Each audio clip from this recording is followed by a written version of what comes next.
want to start off with talking a little bit about liquidity. Last time I promised that we would talk about this a little bit, about how it would work, etc. And I get the question all the time I see in Discord is, "Hey, what price are we kind of opening at?" But the important thing to realize is it's not just an arbitrary decision, right? That decision is governed by a number of constraints and a number of strategic objectives, and key among them is capital. So let's look at a what if scenario. And I want to make sure I emphasize what I'm going to show you is purely a what if scenario. There are no decisions made at this point, but I wanted to give you a tool to help you think also about how we are approaching this. All right. So here's a what if scenario that takes into account all the tokenomics that's there. So let me walk you through this, right? So I've put here a price of $1 simply because it makes the math a little easier to deal with. If you want to find this calculator, it's on the rebasing and the booster calculator, but it's on a separate tab. You can find it there. So what I've done here is model out 1 month, all right? So 4 weeks in a month. And the vesting schedule essentially is by month. And however, the tokens that are there are rebasing, and rebase tokens are available and free, right? So what we are doing here is modeling out for 25 million tokens. What is the scenario happening? So this is an aggregate. It's actually a little more than 25 million because we also have, in addition to the Nexus tokens, we've got Perks tokens. There might be some grants and things like that also. But these numbers are calculated based upon projections of each of those. So we know how many tokens are going to go to OGs, how many are going to go to validators, how many perks there are, and all of that. So these calculations are based upon that. So our projection is that in week 1, the rebase token counts will be approximately 250,000. Same in week 2, week 3. Maybe it'll be a little bit more than that because obviously it's compound interest. It's going to be a little bit more. But for the purpose of our calculations here, that's a good number to go with. Then we hit week 4, and now we have the vesting that occurs. So there's going to be the base vesting of 0.25% for a large number of the holders, and then there's going to be some booster vesting that's added on to that. So we extrapolated some of the data and said that basically there's going to be a 750,000 tokens that are going to be available then. So you couple that with the 250 rebase ones and you get 1 million. So what we have is the Vitru tokens at the end of the first month, there's going to be 1.75 million of them. Now let's look at liquidity. Now liquidity is really hard to calculate because there's so many factors that go into it, right? I mean, there could be external liquidity providers. There is the market conditions and all of that kind of stuff. But I've modeled for you 3 columns here, and each of those columns says basically how much of the token holdings that someone has that they will sell. So in the first column, we assume 100%. It's highly unlikely that everyone will do that, but just so you can see that, and so this is where having it as $1 there is useful. You can see the math happen directly there. So that's, the dollar amounts are basically the total multiplied by the price there.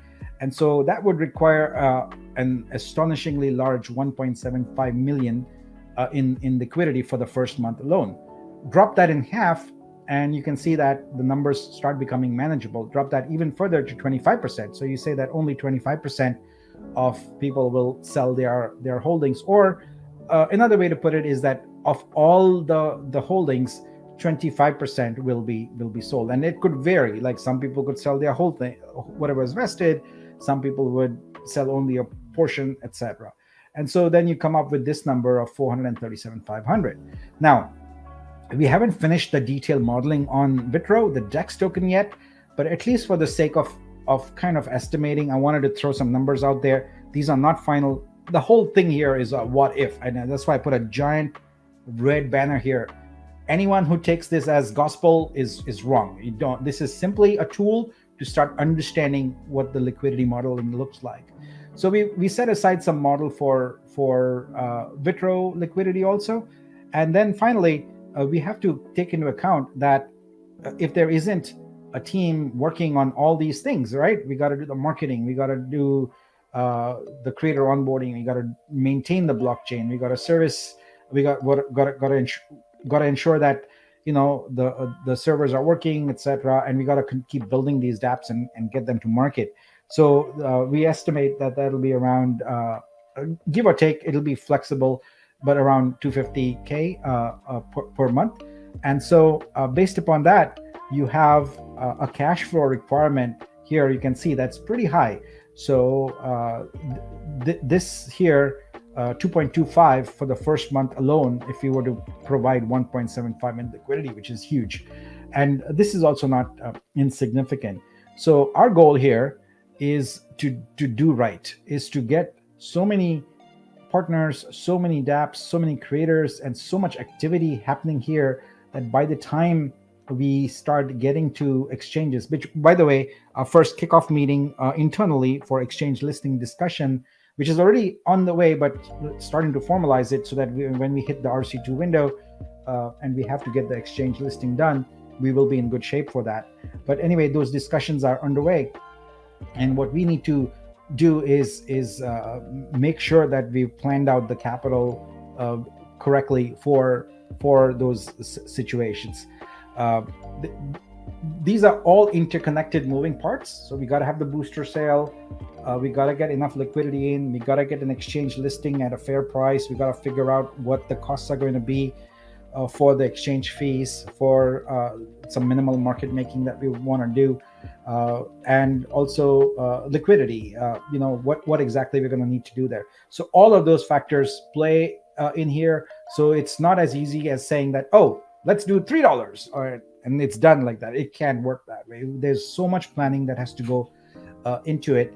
But I'll tell you this, what we want to do is not try and create something that is just sort of, a quick hit.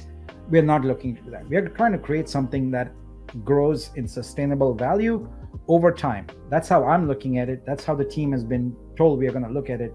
So we are not looking for a quick hit. We are looking to really build something that grows and holds value over years. And so our approach is going to be entirely around that. But I had committed to presenting this model to you. It'll probably be refined significantly, but these are high level numbers. At least they can help you think around what it takes. By the way, that market cap number is important there. I see people throwing wild numbers out in Discord about the price, but you need to take a moment and multiply that price by 60 million and understand the market cap and see where a Vitru might fit in among existing. If you just want to say, crypto companies, that's fine. Like, where do we fit in? And if when people throw out wild numbers like $500, etc., you can see the math doesn't work out. Because you would be, well above Bitcoin or something like that, and that doesn't make much sense. So we have to be rational. We have to look at the market rationally and figure out where the market is going to place us. And we want to grow. We want to move up, and get to, top 10 over time, hopefully within the course of a year. So that's kind of where we are setting the stage for all of this to happen.